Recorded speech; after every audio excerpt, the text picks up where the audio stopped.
Boston Bros is number one thing not, you're dead wrong. You can catch me doing misbehaving with my Pradas on. It's real boxing talk every time we meet with Ned, the TBE, and Conspiracy G. We bring it to you raw, unbiased, you know the deal. You can even get a poor dealer here from Dollar Bill with my guys by my side. You know we going live. All we need you to do is please like and subscribe. Boxing Bros. Peace. The next topic we're going to discuss on Boxing Bros is Josh Warrington. Josh Warrington suffered his first professional defeat to Mauricio Lara, and it was a difficult loss. He was knocked out. He was TKO'd in the ninth round, and basically, he wanted to speak with someone who's gone through it before, and that person was Anthony Joshua. And here's a video of Eddie Hearn uh, explaining that situation. Jay called Josh Warrington, which I thought was a real mark of class, and there are parallels with AJ's situation. Have you spoke to either of them about what was discussed? I know we've seen the post, and I know you helped be the middleman to put them together, but do you know what they spoke about? I don't actually. I think they're both two very deep thinkers, and Josh has been struggling, Josh Warrington, since the defeat to come to terms with what happened. And there are parallels between the defeat against Lara and the defeat against Andy Ruiz. Of course, Andy Ruiz was a world-ranked, world-class heavyweight, but Lara was, that was almost a bigger shock. And I think that, Josh has been struggling the last few days, and I thought it was a great touch from AJ to reach out to him and speak to him. And I think boxing, the community is a very special place. Everyone's got egos and everyone says things in interviews, but ultimately, people like to help each other in this sport, particularly fighters and teams. And I said to Josh Warrington, that I would, he said, maybe I could chat to AJ and he could give me his thoughts. And I said, yeah. And I phoned AJ and he phoned him straight away and had a great FaceTime. And then Josh phoned me after and said, I feel like I could run 10 miles now. I can't wait for the rematch. So I think. So there's that. This is Josh Warrington's Instagram, and you can see the FaceTime with he and AJ. And what Josh Warrington wrote was boxing school with @Anthony Joshua. Lesson number 1: bouncing back after getting KO'd by a Mexican. Check. Thanks for the call, big man, with the thumbs up. So that's what he put up. And then you can see Anthony Joshua. He tweeted this after their FaceTime. And Joshua wrote, you know what you got to do. I got your back, champ, @Josh Warrington. So there you heard from Eddie Hearn that Josh Warrington, after suffering his first professional defeat in a TKO stoppage to Mauricio Lara, wanted to speak with Anthony Joshua, connected with Anthony Joshua, and you saw the exchange on social media. Trill Dollar Bill, what's your thoughts on that? I'm gonna get in the fight, by the way, because I'm gonna get to the yeah. We didn't cover the fight. Okay. When I watched the fight, right, I said, who is this guy? Josh Warrington. I'm not talking about because of the long layoff, right? I'm talking about this wasn't the guy who was in there with Lee Shelby, who beat Carl Frampton. This is a totally different guy. This guy thought he was a puncher. He forgot who he was. He went in there trying to go in there and bang. I was like, whoa, wait, guy, hold on. You box. You know what I'm saying? You got 30 wins, you know what I'm saying? But 7 KOs. That ain't what you do. Wait, sure, how many KOs he got again? He got some. Let me make sure I'm right. I'm not sure. Let me look it up, 7. He got 7. He got 7. A 22% KO ratio.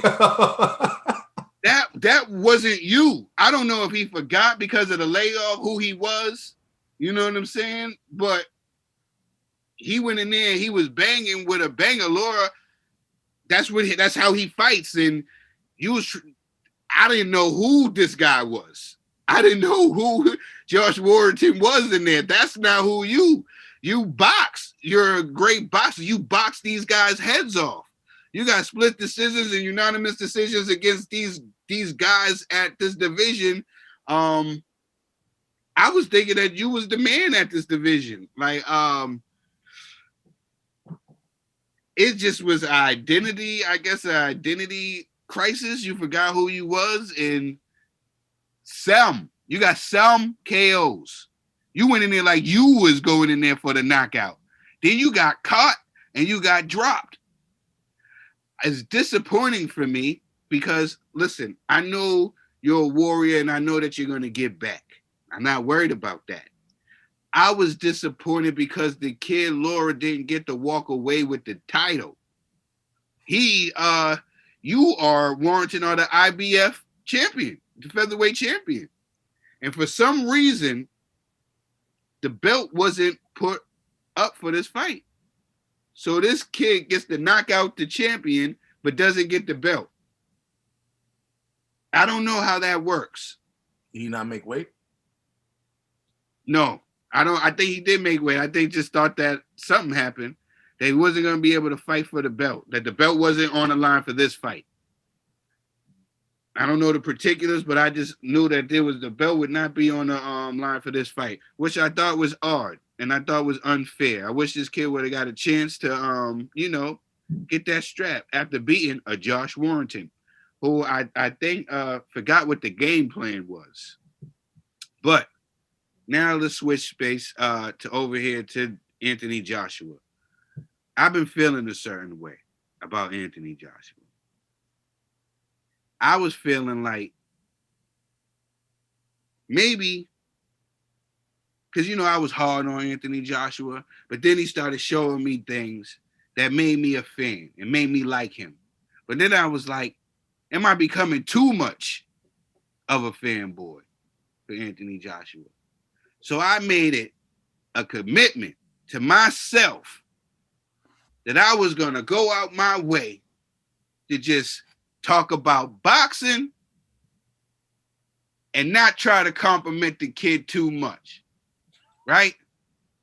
But there he goes again, making me like him even more. Stand-up guy. When a guy is down, who is there to lend a helping hand? AJ.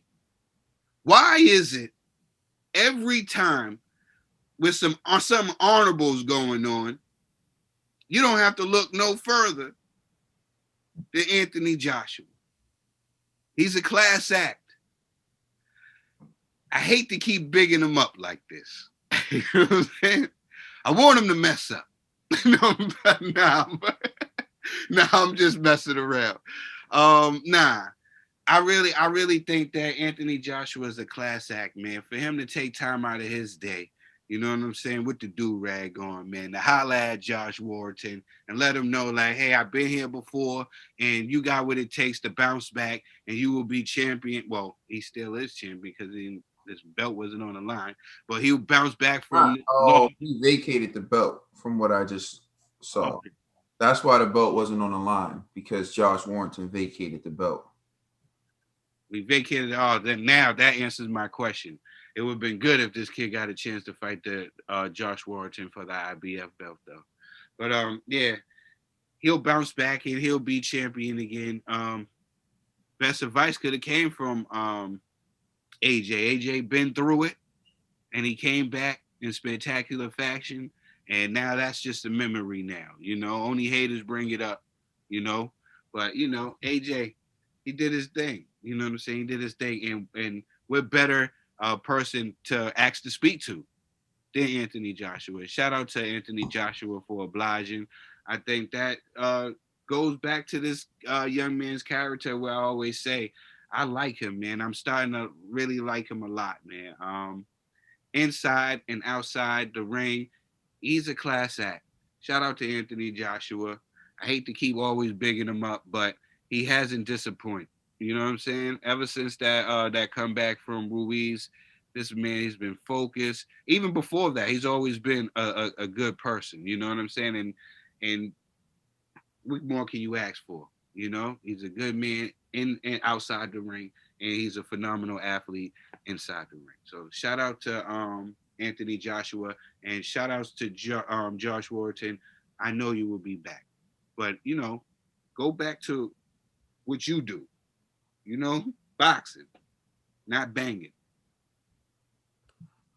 All right, G. Yeah, I agree with Eddie Hearn on the similarity between the AJ Ruiz one fight and the Warrington Laura fight. Like AJ got rocked, and then he took a lot of punishment before the fight was over.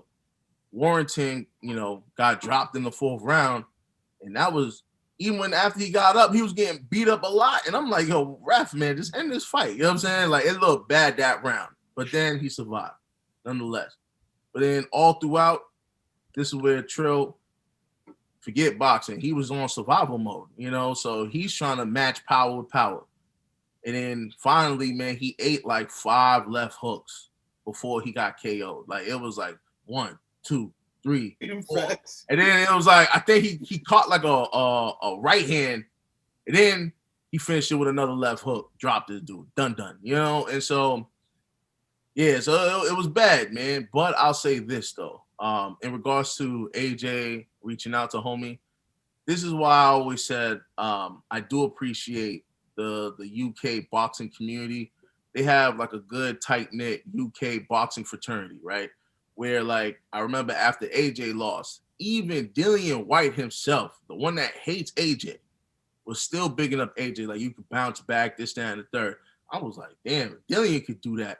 You know what I'm saying? Like, and so we don't really see that type of like camaraderie here in the US, and so like that I'm obviously I'm giving all praises to AJ, not diminishing what he's done. I'm just saying like that's the culture over there, the boxing community. Like, they support one another. Chisora supports these dudes, like all of them. David, hey, all of these dudes, like, they big up one another, and that's like a beautiful thing. So, salute to Anthony Joshua.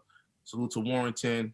Josh, you'll bounce back, man. It happens to the best of us. Everybody gets knocked out. Everybody gets hit. Everyone gets dropped. It's what you do after that, So just because you got defeated doesn't mean you lost, But yeah. All right, Ned. Yeah, here on Boxing Bros, we advise ourselves to do a lot of things, to not do a lot of things with hookers. And that's hooking. And from that knockout, you was letting Lara get his best punch off, and that was crazy. He hit you with it like 6 times, and then he hit you like before you went down. Oh my goodness, he violated you, man. But hey, man, you took it like well, you're not a champ anymore. He vacated his title. I don't know, Warrington. But you're back on your toes. You're looking for ways to redemption and things of that nature. And I applaud AJ for being in your corner, giving you some advice, and looking for steps to bounce back. At least you're not making any excuses. You're not out here twerking, wilding out. But shout out to you, Warrington, and shout out to AJ, shout out to Eddie Hearn. Y'all handle things like gents. Yeah, when I watched the fight, I was shocked that that Warrington made it out of the 4th round. It was a vicious 4th round, and I think from that point on, he just felt like he had to stand his ground. And he got caught into that type of fight, and eventually he got stopped. I'm not surprised that Joshua would speak with him. Joshua has spoken to Klitschko since his defeat. And got advice from Klitschko. So, each one teach one. Whenever you receive help or, you receive guidance from someone, you pay it forward by doing the same for another. And so I'm not surprised that he was willing to speak with Josh Warrington and be there to provide support for him. In response to what G said about American fighters, you have to be humble. I don't see like American fighters, they lack that humility where it's like, I'm going to go and seek guidance for the person who's done it before me. It's always like, you look at some of the young champions like Jamel Charlo, and you think he's going to seek advice from someone. You think Deontay Wilder's going to seek advice from someone. You look at like Adrian Broner last night. You think he's going to seek advice from someone. I just think like the mentality sometimes of the American fighter is one in which they're not going to go out and seek advice. Or listen, don't get me wrong, there's some that are, but that's why you don't have that culture. And I don't know why that is. Although I do feel like American culture is always like there can only be one. And so, like, there's always a fight among each other. It's like even Jordan and LeBron. It's like you can't like both. Like, that even with the two greatest basketball players that ever played the game, it's like you have to be Team LeBron or Team Jordan. How come you can't like both? Right. And so it's like that mentality that's like always put in. It's just like, and that's why I give LeBron so much props. Because when you look at LeBron, it's like, they get mad at LeBron. Oh, he's too nice to Steph Curry. He's too nice to Durant. He's too nice because they want to see the brothers go at each other. But LeBron's like, yo, that's not me. But they also don't like it because they can phone each other and shut down the whole league if they wanted to. But when it comes to what he did with Josh Warrington, I think that's a good thing. I think, it'll help Josh Warrington and the same way Klitschko helped him. Josh Warrington, I feel like Trill said it. You have to remember you have 7 knockouts, bro. You have no business in a firefight. You have no business in a slugfest. You outpoint people. And even in that fight, there were times where I felt like, okay, you got the advantage now, just get out of there. You got the advantage now, get out of there. And he just stayed in there a little bit too long. So if you tighten that up, you got a chance to win. The downside is Laura knows he can knock you out now, and he's going to be trying to do that in the rematch. Yeah. Please like and subscribe. Let us know how you feel in the comment section, and check us out on Instagram and Twitter. And please check out our podcast on all major streaming services. We are the Boxing Bros.